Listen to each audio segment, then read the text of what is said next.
All right, ask any bride about their wedding dress, and chances are they're going to light up. But sadly, that is not the case for some brides here in Southwest Florida. Instead of focusing on their soon-to-be nuptials, they're talking with me about the woman they say took thousands of dollars from them and never delivered a wedding dress. In a little more than a month, Kat Davis will watch her daughter Tanner marry the man of her dreams, Malik. So they've been together for... Gosh, almost 5 years. And while the saying goes, love is patient, this mother of the bride is tired of waiting for a local bridal shop owner to do the right thing. I just don't know how she sleeps at night because she really is a con. Kat says she bought Tanner's dress from Elizabeth Brown at Benedict Bridal in Port Charlotte. Brown even posed with Tanner when she said yes to the dress. But Kat says she still doesn't have the dress she ordered and paid for at the store. And Elizabeth, she says, is not answering her calls. If you could say something to Elizabeth, what would you say to her? Yeah, I just don't know how you sleep at night. For her to do this on such an emotional level, on something that is just so personal and so special for these bride-to-bes. Brides. Plural. It's not just Kat and her daughter saying Brown left them without a dress and out of lots of cash. Other brides have reached out to me at Fox 4. Tia from Englewood said she paid in full, never got her dress. Ashley from Cape Coral, out $2,600, no dress. Evelyn texts me, same story. I reached out to the Charlotte County Sheriff's Office. Detectives confirmed that they have 2 cases involving Benedict Bridal being handled by the Economic Crimes Unit. Kat filed one of those cases. Elizabeth Brown needs to be found and held accountable for what she's doing to all these hopes and dreams of these young girls. But getting a hold of her... Thank you for calling Benedict Bridal. Well, that's another story. That's why these brides turned to me. I've been covering Southwest Florida for nearly 20 years, and they're hoping I can get them some answers. So I got to work. The website for Benedict Bridal, it's down. It's got something about architecture on it now. Facebook page says the content isn't available. So I drove to Benedict Bridal in Port Charlotte, and the sign is still up. Hello? Hi. This isn't Benedict Bridal, is it? They are no more. They are no more, okay. The white gowns and veils, gone. Replaced with pool tiles and equipment.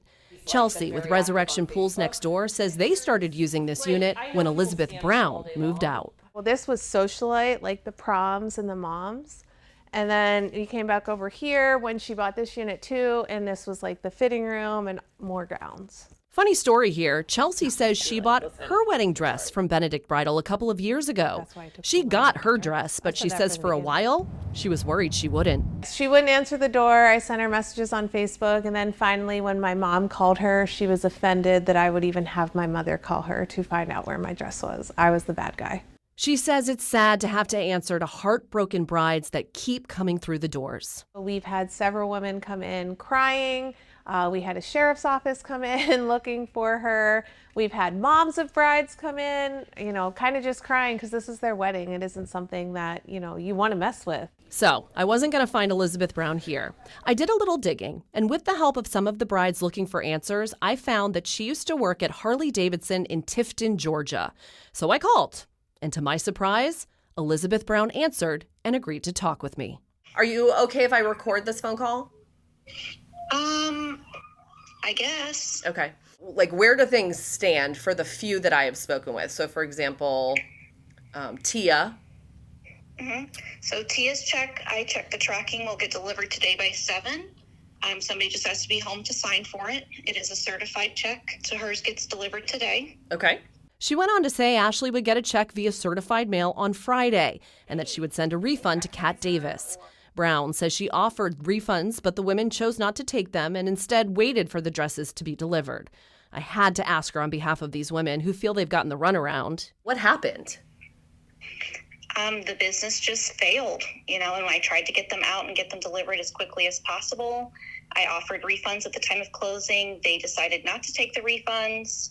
They wanted to wait the dress out. I appreciate you talking with me. Is there anything else you want to say? I'm just going to follow up with them once they get their checks. But basically by Friday, everyone should be whole again.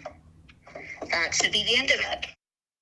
So that Friday she was referring to there, where everyone should have been whole again, was March 8th. That was 1 month ago. I was hoping that was going to be the end of the story. The brides would be refunded and everyone could move on with their lives. But a few hours later, I got a text from Elizabeth Brown, and here's what it says. She retained an attorney. Any further information had to go through her lawyer. So I called her lawyer, who said that her client is being harassed. And from her understanding, Elizabeth offered refunds to all the brides and even mailed them out in some cases. So I checked back with the 3 brides who contacted me.